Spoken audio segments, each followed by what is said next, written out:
goodness, June is flying by. We are already halfway through, and I'm excited to welcome you back to the podcast for a little mini episode. We are digging into chapter 2 of our book, and today you are going to hear a little case study from Lana Snodgras. Lana, I have learned a ton from her. She's an award-winning communicator.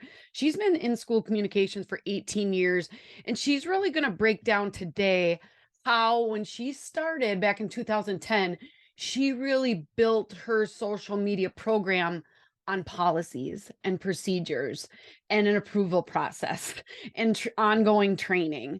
Lana's going to teach you a lot about what is working at her district there in West Plains in Missouri. And I'm very excited for you to meet her. And so again, this is diving deep into chapter 2 of my new book, Social Media for Schools. Did you guys know that I'm actually leading a Bible study this summer? Not a Bible study, a book study. I do like to study the Bible too, but I'm leading a book study on my book. Some people have called it, Dr. Robin Finley called this the Bible of social media for schools. But I'm doing a book study in my membership group. And if you've ever wanted to check out the membership group, check it out. In July and August, we're actually going through every section of the book, hour by hour, kind of going through the sections and getting questions answered. So if you would love support from that, and of course, summer is a great time to elevate some of your skills, I'd love you to check out my membership on socialschoolforedu.com. So let's meet Lana, but first, a quick K-12 PR tip. All right, I hope you are enjoying the summer and you are taking time to relax and rejuvenate and all of that. If I could give you one piece of advice that is going to help you in your career and probably in your life, it is this. It is start playing around with ChatGPT. I go to openai.com. I think there's a lot of AI, artificial intelligence programs out there. Even Canva has one. I've talked about that before. A lot of programs now have some AI built into their programs. Because you are a social media storyteller, because you are a communicator, because you have tight deadlines and more than enough to do, if you could just play around, I'm talking 30 minutes a week, okay? I'm not talking a big commitment, but if you can start using it about 30 minutes a week and just play around with feeding it some phrases, something you would like it to rewrite for you. You can say, make it shorter. You can say, make it funnier. You can say, make it more serious. And it helps train ongoing for it to give you even better results the next time. So I know there's a lot of opinions out there about AI. They're not going to take our jobs. I do not believe that because we still have to look at what they're writing, and we still have to feed it what we want written. But you are going to be a bigger asset for your school district, for you to serve others if you embrace and learn how to use it. And summer is a great time. So that is my tip today. 30 minutes a week. Okay. You listen to this podcast. I'm saving you like 10 because these are shorter episodes. Put that time to use in practicing some ChatGPT. All right. Now let's get to today's episode with Lana Snodgras. Hello, Lana. Welcome to our little mini podcast. So glad that you're here. Good morning. Thank you for having me. Yeah, so I grabbed Lana Snodgras. She is out of West Plains in Missouri. She's the director of communications, has been doing it for a lot of years. And we're going to kind of have a pointed conversation just around social media policies and how it helps you do your job better. But first, Lana, could you just introduce yourself, kind of share just a little bit of your background and then your school, kind of describe your school district.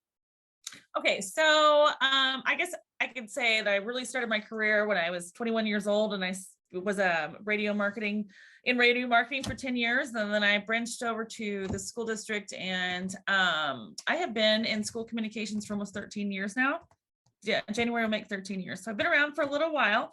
My school district is made up of about 2,600 2,700 kids, and we're in the south central part of Missouri, almost Arkansas. So Okay. relatively small school district, but it's a very traditional school district, a very traditional community. And so we'd like to share our stories about some of our Zizzer traditions and things that are happening in our school district. And so social media is a really huge factor in that storytelling. So Yeah, and you're a solo shop, right? It's I just am a you, solo shop. Yeah. but you rely on getting content from your staff, and you are the Zizzers. It's home of the We are the Zizzers, Zizzers, yeah. just super great. And we have a full podcast episode where we kind of chat all about that. But when you got started with social media, and what social media channels do you run for the district? So primarily, I have several, but primarily it's Facebook number one, Instagram second, and Twitter the thirdly. So Okay. those are the three main ones. Okay. So, just getting yourself set up with some policies to start with, because when you start sharing things out. So can you tell me, like, what kind of social media policies did you put into place when you kind of really got started with social media?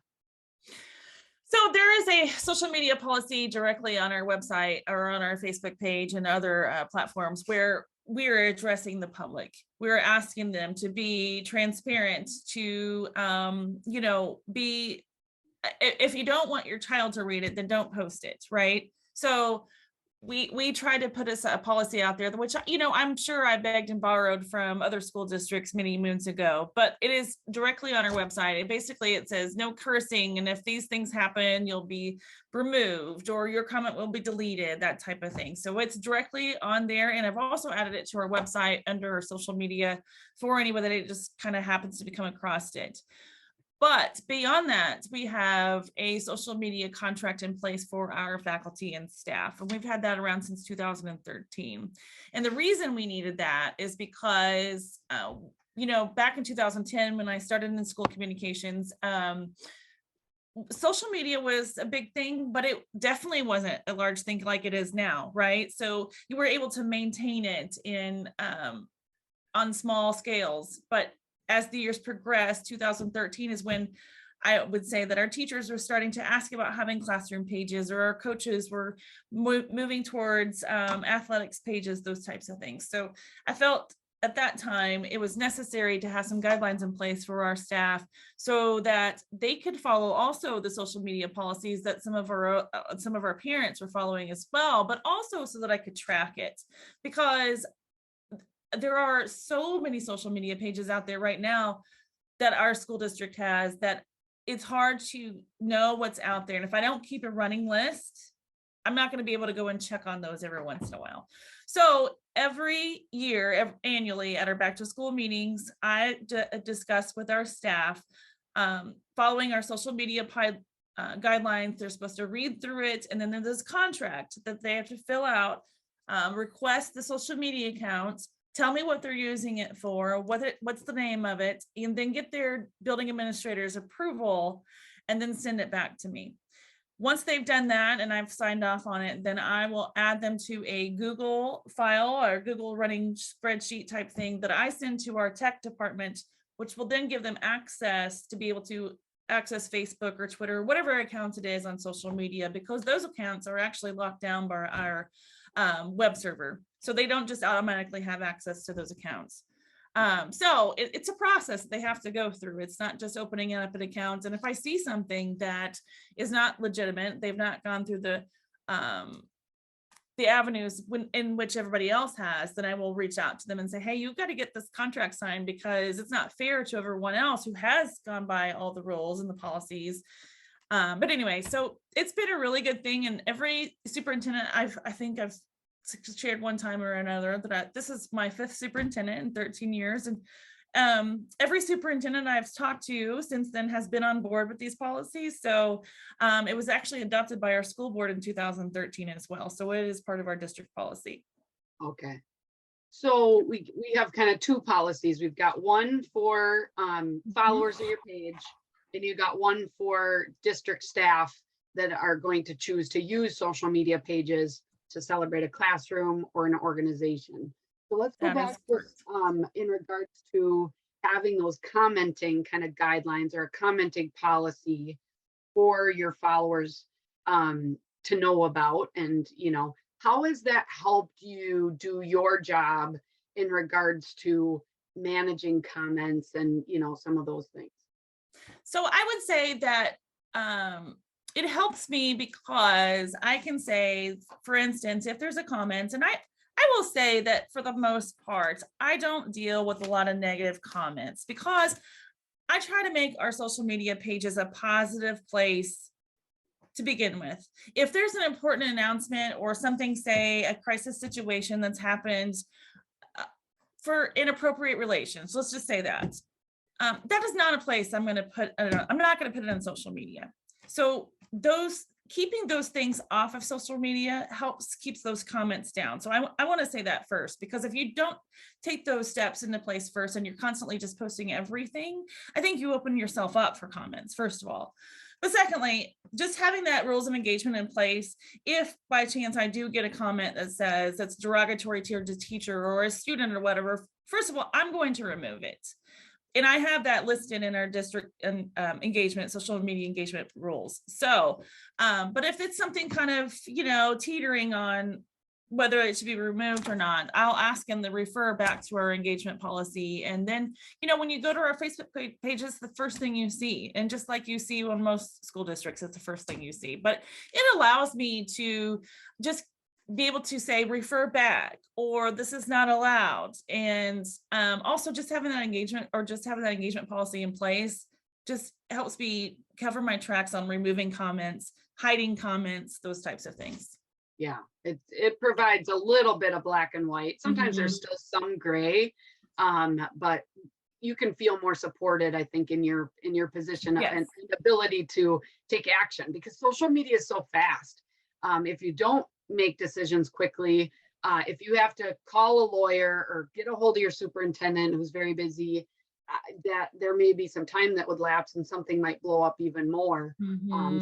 I would assume that helped you save some time there. On a positive note, I want to say though, too, in our social media engagement policies, we are talking about too, we would like for our parents to engage. We want our community to engage. We are encouraging in that, but these are the things we expect you to not do. So, right. Yeah. Yeah. And I would say, even after, it is a little bit different of a world that we're living in now, at post COVID and all the political things. Oh yeah. You are really careful what you post, but still, for the most part, comments are positive and there's great celebration and support for your students and your staff and your school. Yes. So then you also talked about your staff policies that you have in place in order for them to have social media. So that, and you kind of explained that already, but that's really helped you kind of keep a rein on all of the things that are being said. Do you do a regular review of what they're sharing on those pages to make sure that they're kind of applying to what they signed off on, or what's your approach to that? So that's where it gets really busy for me. I don't try to look at all of them because it's virtually impossible. I think I looked up the other day, we have 430 staff members, and I think there's roughly around 200 social media accounts. Some of them will add me to like their page, join their page. Like, for instance, I have some kindergarten classrooms that just have a group page rather than a public Facebook page. So they'll add me, and so I can see things. But for the most part, it's a matter of trust. And I do try to keep track of it for what I can, but it's impossible to keep track of 200 pages. I know that you know that, but I'm trusting them. This is why we have the guidelines and the contract in place. So if I get wind of something that's not, good, then I will follow up and investigate it. But for the most part, that's what I try to do. I'm one person, 430 staff members, 200 social media accounts. It's impossible to see them all. Right. Yeah, definitely. But just having that policy in place and asking them to fill out that contract, I think puts that stipulation in their mind that, oh, I better be very transparent, and I better follow the P's and Q's because they have the record of it now. So right. And would you be willing to share a copy of what that looks like with yes. me? Okay. So I can share that, and I'm happy to share our social media rules of engagement. So there's actually 3 pieces. There's the contract itself, there's the guidelines, and then the social media part, which is on our or the engagement part, which is on our Facebook page. Okay, yeah, if you could just send me those 3 things, that would Yeah. be awesome, and we'll link those up for people to enjoy those. I really appreciate you spending time with me today to talk about this, and I hope that helps folks out there. It takes a little time, but it's so worth it once you have those in place. I'm assuming you review them every once in a while because social media has changed since 2013. You can make some updates, but the juice, the meat of what is needed will be there in those items for people to refer to. I appreciate it. You're welcome. Thank you for having me today, and I'll get this document sent over to you. All right, thanks so much. Have a great day, everybody, and join us again for another little tidbit, sneak peek from the book, where you can learn so much more about social media for your school. Bye-bye.